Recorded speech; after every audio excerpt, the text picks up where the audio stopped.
Hello students of class 6. Today we are going to continue the chapter 7 and second tale हमें start करनी थी the Stafford's treasure chest. तो स्टैफर्ड्स की treasure chest मतलब box. तो एक फोक टेल है जो कि पर्सिया में से. Once upon time a person shepherd live in a family in a hillside cave. He owned nothing but a staff and a sheepskin that he wore over his loincloth to keep from shivering with cold. At night he wrapped himself in a warm skin and slept in peace. तो एक दिन एक Persian Stafford है. वो Stafford जो है वो simply एक हिल साइड मतलब एक गुफा में रहता है हिल्स की साइड में. उसके पास कुछ ज़्यादा नहीं है. एक स्टाफ मतलब एक स्टिक है और एक शीप स्किन है. शीप स्किन का एक कवर है जो वो अपने लॉइन क्लॉथ मतलब शोल्डर्स पे जो वो पहनता है उसके ऊपर उसको कवर करके सोता है जब वो कोल्ड में शिवर होता है. नाइट में वो खुद को उस वार्म स्किन से कवर कर लेता है और शांति से सो जाता है. The shepherd was a poor man but he was rich in wisdom. अब शेफर्ड मतलब जो शिप्स को चराता है, चरवाहा, ठीक है. तो वो पुअर मैन है लेकिन उसके पास बहुत ज़्यादा विजडम है मतलब बहुत ज़्यादा वाइस है वो. He attended closely to all he saw and heard. वो जो कुछ भी देखता है या सुनता है उसको अच्छे से ऑब्जर्व करता है. He knew the waves of the animals and cycles of nature. वो सारे जानवरों के रास्ते जानता है, नेचर की साइकिल्स जानता है. He knew the sky, the stars, the song of every bird. वो स्काई को, स्टार्स को, हर बर्ड के सॉन्ग्स को सब कुछ जानता है. His powers of observation was so keen that people spoke to him, believed him to be wisest man in the world. वो उसकी जो पावर्स हैं ऑब्जर्वेशन की वो इतनी ज़्यादा अच्छी हैं कि जो भी उससे मिलता है वो उसको पूरे वर्ल्ड में सबसे ज़्यादा चतुर इंसान मानता है. After many years the word of shepherds wisdom spread through out the land until at last it reach the Shah the ruler of all the people. बहुत सालों बाद उस शेपर्ड, उस चरवाहे की जो चतुराई है वो पूरे लैंड में मतलब वहाँ के पूरे एरिया में सब तरफ उसी की चर्चाएं हो रही थी. और एक बार वो शाह मतलब उन सभी लोगों के जो रूलर थे, जो उन पर रूल करते थे, उनके कानों तक पहुंची. I must meet this man, the shah told his advisers. I must see for myself as he is as wise as people say he is. मुझे इस आदमी से मिलना होगा, उन्होंने अपने एडवाइज़र से बोला, और मुझे खुद जाकर देखना है कि जितना लोग बोलते हैं वो उतना चतुर है या नहीं है. The Shah put away his jewels and silk clothing. Shah जो है वो अपने सारे ज्वेलरी और सिल्क क्लॉथिंग को अलग रख देते हैं. और वो I wish to meet the shepherd and test him but he must not know who I am, he told his puzzled advisers. वो अपने एडवाइजर्स को बोलते हैं कि शेपर्ड को मुझे टेस्ट करना है और उनसे नहीं पता चलना चाहिए कि मैं कौन हूँ. They shook their heads but the Shah was determined. उन्होंने अपने हेड्स मतलब शुक किए, हिलाए, लेकिन उन्होंने अपना मन बना लिया था. Dressed in a tattered cloak carrying only some fruit and cheese in small sack, the Shah got on the back of a tired old mule and rode into the hills beyond the city. उन्होंने एक फटा पुराना clock पहन लिया, shoulders पे बस एक cover कर लिया, और कुछ फ्रूट्स और चीज़ लेकर, छोटी सी बोरी में कुछ चीज़ और फ्रूट्स लेकर वो निकल पड़े. शाह एक ओल्ड मतलब पुराने म्यूल के ऊपर राइड करते हुए सिटी की हिल्स के ऊपर गए. He rode for miles and miles gazing at the emptiness of the desert and wondering how a wise man could live in such a barren land. जब वो माइल्स मतलब बहुत ज़्यादा मीलों तक चल रहे थे तो डिज़र्ट में बहुत ज़्यादा सूनापन था. तो सोनेपन को देखकर वो आश्चर्य में रह गई कि एक वाइस इंसान ऐसी बैरन लैंड पे, बंजर ज़मीन पर कैसे रह सकता है. After several days he saw a cloud of dust ahead of him riding closer. He saw this was a flock of sheep grazing on the sparse shrubs and grass on a hill side. कुछ दिनों बाद उसने एक dust का cloud देखा उसके सामने, और वहाँ पर पास जाने के बाद उसने देखा कि वो एक शिप का फ्लॉक है मतलब भेड़ों का झुंड है जो ग्रेस कर रहे हैं. और श्रब्स मतलब बहुत सारी जो उगी हुई वहाँ पर पेड़ पौधे थे वहाँ पर चर रहे हैं हिल साइड में. You must have a fine master, the Shah said, for you seem so at peace. तो जो शिप्स रहती हैं वो बहुत शांत रहती हैं, तो उन्होंने बोला कि तुम्हारा मास्टर बहुत ज़्यादा अच्छा रहा होगा तभी तुम इतनी शांति से हो. I am their master sir, welcome to your humble home, came the shepherd's voice from the nearby cave. पास की गुफा से शेपर्ड्स की आवाज़ आई कि मैं इनका मास्टर हूँ और आप घर में पधारें, please may I offer you some water, you look tired and thirsty. आप थके हुए और प्यासे लग रहे हैं, क्या मैं आपको पानी दे दूँ? With that shepherd spread his beloved sheepskin upon the earth and welcomed the stranger to sit। और इसके बाद में शेपर्ड ने अपनी जो शिप स्किन है उसको साइड में रखा और उनको वेलकम किया बैठने के लिए नीचे रखकर। I can see from the dust on your clothing and your mule that you have travelled many miles. मैं आपकी क्लॉथ पर डस्ट देखकर और आपके म्यूल को देखकर ये पहचान सकता हूँ कि आप बहुत ज़्यादा रास्ता तय कर आए हैं। He said as he offered Shah flask of water. उन्होंने ऐसा कहा जब उन्होंने शाह को पानी का फ्लास्क ऑफर किया। The Shah sat down and two men began to talk. Shah नीचे बैठे और उन्होंने दो जनों ने बातें करना स्टार्ट किया। The Shah asked the shepherd many question. Shah ने बहुत सारे क्वेश्चंस पूछे शेपर्ड को। As he listen to the man's answers he was impressed by the shepherd's dignity and clear thinking. After many hours the Shah stood and said, I must go now for I am but a poor traveller but many more miles to go. Shah ने उनके सारे answers को सुना और वो impress हो गए shepherd की बातों से, उनकी क्लियर थिंकिंग से। और कुछ घंटों बातें करने के बाद शाह खड़े हुए और उन्होंने कहा कि मुझे अब जाना चाहिए क्योंकि मैं एक गरीब ट्रैवलर हूँ, मुझे कई माइल्स चल के जाना है। The shepherd stood and bowed but a smile danced on his lips. Forgive me sir but I know you are no poor traveller, for you wear your clothing with grace, your speech is elegant, and from the way you look into my eyes when you speak, it is clear you are a man who is accustomed to commanding people। Shepherd खड़े हुए और उन्होंने सिर झुका के कहा और उनकी फेस पर एक स्माइल थी, मुझे माफ़ कीजिएगा लेकिन मुझे पता है कि आप कोई पुअर ट्रैवलर नहीं हैं। आपने क्लॉथिंग अपनी खुशी से पहनी है, आपकी स्पीच में एक एलिगेंस है, मतलब कि एक ऐसा एटीट्यूड है जो अंदर से झलकता है। और जिस तरीके से आप मेरी आइज़ में देख रहे थे जब आप बात कर रहे थे, ये क्लियर हो गया था कि आप एक ऐसे इंसान हैं जिसको लोगों को कमांड करने की आदत है। You are courteous so I know you must have greeted many man of every sort. आप काइंड भी हैं, मतलब दयालु भी हैं, और आपने बहुत सारे मेरे जैसे इंसानों से डील किया होगा। I believe you are a king sir, I am not speaking to the Shah himself. मुझे लग रहा है कि आप किंग हैं, और क्या मैं सिर्फ शाह से ही बात कर रहा हूँ? I am sir, the Shah exclaim joyfully. Shah को खुशी हुई और उन्होंने बताया कि हाँ मैं किंग ही हूँ। And you are the wisest of my all subjects, I wish to make you the governor of every village you and your ship have pass through. तो उन्होंने बोला कि मैं तुम्हें जहाँ पर से तुम और तुम्हारी शिप्स निकली हैं उस हर विलेज का गवर्नर बना देता हूँ।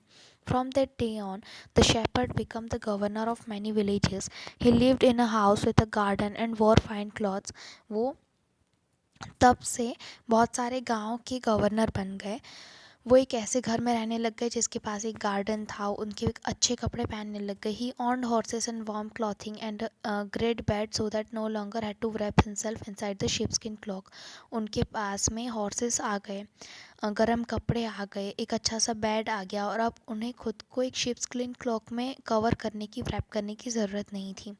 At first all the people were glad for the shepherd, for he had always been good to them, but sad to say, soon became to gossip। Whenever he travelled, the governor carried with him a great chest, bound and locked। He guarded as if it contained his very life। पहले पहले तो लोग उन shepherd के लिए खुश थे, लेकिन बाद में वो लोग गॉसिप करने लग गए, क्योंकि जब भी गवर्नर कहीं पर भी जाता था तो वो अपने साथ में एक बड़ा बॉक्स लेता था जो कि लॉक होता था, और वो उसकी ऐसी सेवा करता था जैसे उसमें उसकी जान बसी हो। What is in that box a guard so carefully, the gossip asked, and before the king people began to guess. It must be your taxes, he is stealing the shah's money and hiding it in the treasure chest, he is stealing from us. Yes, others agreed, he has grown dishonest. कुछ इस तरीके की gossips होती थी कि उस box में क्या है जो वो इतना अच्छे से ध्यान रखता है। हो सकता है कि वो हमारे टैक्सेस, वो शाह के पैसे चुरा रहा हो, और उस ट्रेजर चेस्ट में, उस बॉक्स में वो चुराया हुआ पैसा हो। और दूसरे एग्री करते थे कि हाँ अब वो डिसऑनेस्ट हो गया है। Suspicions grew and spread, for bad news always travels quickly, and once again word reached the Shah's ears। और ये सारी सस्पिशंस फैल चुकी थी, और बैड न्यूज़ तो वैसे ही जल्दी फैलती हैं, इसलिए एक बार फिर से शाह के कानों तक ये न्यूज़ पहुंची. The Shah was disturb to hear this news. He travelled at once to governor's house. As he drew near he saw a cloud of dust rising from the earth before him. He grew sad as he remembered the first time he had seen the shepherd. Shah disturb हो गए थे इस news को सुनकर. वो governor के घर पर गए. जैसे ही वो पास में गए, फिर से उन्हें धूल उड़ती हुई दिखाई दी अपने सामने. लेकिन वो सैड हो गए और फिर उन्हें वो याद आया कि जब वो पहले दिन शेपर्ड से मिले थे. If only he had remained good. The Shah sighed as the governor and his servants rode quickly out from their houses to greet the king. और फिर उन्होंने सिर्फ कहा कि काश वो भी अच्छे से ही रहा होता. और शाह की साई आवाज़ से गवर्नर और सर्वेंट्स फटाफट बाहर आए. किंग को उन्होंने ग्रीट किया. The governor dismounted and bowed to the Shah. I have heard stories. The Shah said angrily. I have heard you steal from the poor. और शाह के सामने उन्होंने बोव किया. गवर्नर ने बोव किया मतलब सिर झुकाया.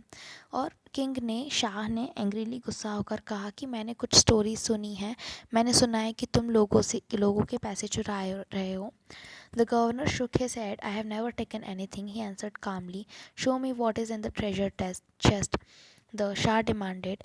For just as the people had said, the governor had brought the locked chest with him. तो गवर्नर ने अपना हेड हिलाया और उन्होंने कहा कि मैंने कुछ भी नहीं लिया है. उन्होंने कामली जवाब दिया, मतलब शांति से. तो किंग ने बोला कि उस ट्रेजर चेस्ट में क्या है, ट्रेजर बॉक्स में क्या है, मुझे दिखाओ. और पीपल ने कहा है, लोग कह रहे हैं कि उस बॉक्स में कुछ है.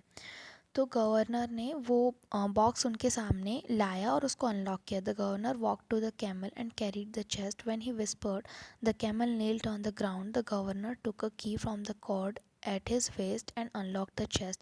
गवर्नर कैमल के पास में गए और उस बॉक्स को निकाला और उन्होंने कैमल के कान में कुछ कहा और वो ग्राउंड पर नीचे बैठ गए. गवर्नर ने उसकी कमर में से एक चाबी निकाली उसकी वेस्ट में से और उस बॉक्स को अनलॉक किया. ही pulled out his tattered ship skin. और उसमें से उसने अपनी वो फटी हुई शिप स्किन निकाली जो वो रैप करके पहले सोया करते थे. As everyone watched in amazement, the governor helped up the sheepskin. तो हर किसी को आश्चर्य हुआ कि गवर्नर अभी तक sheepskin को अपने पास रखे हुए थे. This is my treasure, he said gently. He stroked the sheepskin. जब उन्होंने sheepskin को बाहर निकाला और बताया कि this is my treasure, ये मेरा ट्रेजर है. ट्रेजर मतलब मेरा अनमोल जो सामान होता है उसको ट्रेजर बोलते हैं. I have kept it guarded till all the years. It reminded me of days when I wandered as a poor shepherd. मैं हमेशा इसको गार्ड करता हूँ, इसकी रक्षा करता हूँ, क्योंकि इतने सालों में ये मुझे यही याद दिलाता है जब मैं पुअर हुआ करता था. I wanted never to forget my humble beginnings. मैं अपनी पुरानी बातें या मेरी पुरानी पोजीशन, पुराने हालत नहीं भूल सकता. ये मुझे वहाँ से जोड़े रखता है. When the Shah heard these words, his eyes filled with tears. He looked his faithful servant's hand and bent low and kissed it. From this day, my friend, you shall be the chief governor of our land. For you are surely the wisest and kindest of men, and that is how the poor shepherd who became the chief governor became the most respected man in the kingdom. Never did the forget his beginnings, and never did he give away his tattered sheepskin. जब शाह ने इन words को सुना तो वो अपने आंसू को रोक नहीं पाए. उन्होंने अपने सर्वेंट के हैंड्स लिए और नीचे झुककर उसे किस किया. और आज ही से तुम चीफ गवर्नर हो हमारी लैंड के, और तुम सबसे वाइजेस्ट हो और सबसे काइंडेस्ट हो. और इस तरीके से पुअर शेफर्ड जो चीफ गवर्नर बन चुका था वो किंगडम का सबसे ज़्यादा रिस्पेक्टेड मैन माने जाना लगा था. कभी भी वो अपनी बिगनिंग्स को, अपनी जहाँ से हम लोग स्टार्ट करते हैं उस बिगनिंग्स को नहीं भूला था और न ही उसने अपनी टैटर्ड शिपस्किन को खुद से अलग किया था. So this was your chapters जहाँ पर हमने 2 टेल्स पढ़ी हैं. Now will move to the question answers. Let's try one.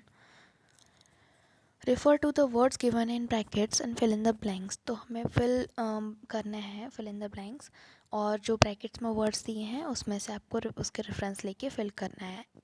Tian was devoted to the birds and they would do anything for him. The beggar understood that Tian was no ordinary man. Everyone in the city was talking about the wondrous dancing cranes. A great flock of cranes accompanied them. The Stafford wore a sheepskin over his loincloth to keep from shivering in the cold. They shook their heads, but the Shah was determined. The Stafford said that the Shah was a man who is accustomed to commanding people. As everyone watched in amazement, the governor held up the sheepskin. These were your fill in the blanks. Let's try two. What does the name Tian mean? Tian का मतलब क्या होता है? Answer is C heaven. Who were Tian's friends? Tian के friends कौन थे? Cranes. B. What did Tian want a repayment for making Wang rich? Wang को rich करने के लिए repayment में क्या चाहिए था Tian को? D. He wanted him to teach others to be kind and generous. Why did the people consider the shepherd wise? Shepherd को लोग consider क्यों करते थे कि वो wise है? क्योंकि answer is B. He had strong powers of observation. Answer question 5. Why did the Shah say ship you must have a fine master? Shah ने ऐसा क्यों कहा था ship को? A. The ship looked at peace. वो सब शांति से बैठे हुए थे. What kind of man was shepherd? Shepherd किस तरीके का आदमी था? C. Wise and kind. Let's try 3 में आपके 6 क्वेश्चंस हैं और 6 क्वेश्चंस के आंसर्स आपको नेक्स्ट पेज पर मिलेंगे. Question number 1 is why was Tian called the lord of cranes? उसको क्रेन्स का लॉर्ड क्यों कहा जाता था? Tian loved his cranes, he fed and cared for them. The birds told Tian of the wonders they had seen. Tian was devoted to the birds and they would do anything for him. Tian cranes को बहुत प्यार करता था और उनको वो खाना खिलाता था और उनकी केयर भी करता था. बर्ड्स टियान को जो कुछ भी वो देखते थे वो सभी चीज़ें आकर बताते थे और टियान उनके सामने इतना डिवोटेड था कि वो उनके लिए कुछ भी कर सकता था. Question B 2.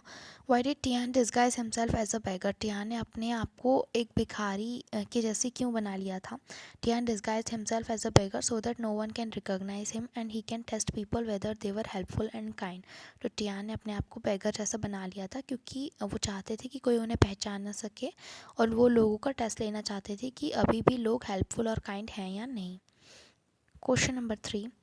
How did Tian repay Wang's generosity? Tian ने वैंग की जेनरोसिटी को रीपे कैसे किया?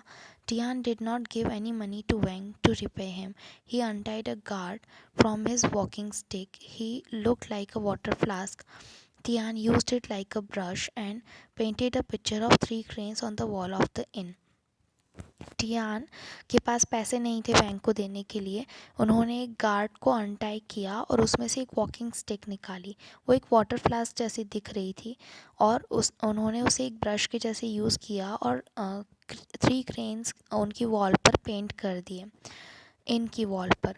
When he started to sing and clap his hands. जब उन्होंने गाना गाना स्टार्ट किया और अपने हैंड्स को क्लैप किया, the cranes began to move. Cranes जो थे वो मूव करना स्टार्ट हो गए. Tian advise Wang's to let his guest be happy and when they sang and clapped the cranes will start to dance. This would attract a lot of people to the inn, making Wang the richest man in the city. और इस तरीके से Tian ने उनके guest को happy करने के लिए एडवाइस किया वैंग को कि वो अपने गेस्ट को हैप्पी करने के लिए उन्हें बुलाए. जब भी वो गाना गाएंगे और क्लैप करेंगे तो क्रेन्स डांस करेंगे और वो बहुत सारे लोगों को इनके लिए अट्रैक्ट करेंगे और वैंग को सिटी का सबसे रिचेस्ट मैन बना देंगे. Question number 5. Question number 4. What impress the Shah about the shepherd when he met him for the first time? जब वो फर्स्ट टाइम मिले थे शेफर्ड से शाह तो क्या इम्प्रेस हुआ था? The Shah was impressed by the shepherd's dignity and clear thinking. उनकी डिग्निटी और क्लियर थिंकिंग की वजह से शाह इम्प्रेस्ड हो गए थे. What was the treasure that the shepherd carried in the chest? Why did he carry it with him? क्या treasure shepherd उस बॉक्स में अपने साथ लेकर चलते थे और वो अपने आप को उसको कैरी क्यों करते थे हमेशा? The treasure was old beloved sheepskin that he had for long time. वो उनकी sheepskin थी जो बहुत टाइम से उनके पास थी. Carried it with him because it always reminded him of the days of being a poor man. वो हमेशा उसको अपने साथ लेकर चलते थे क्योंकि वो याद दिलाता था कि जब वो गरीब हुआ करते थे उन दिनों की याद दिलाता था. And he did not want to forget his humble beginnings. और वो अपनी बिगनिंग को कभी भूलना नहीं चाहते थे. Question number 6.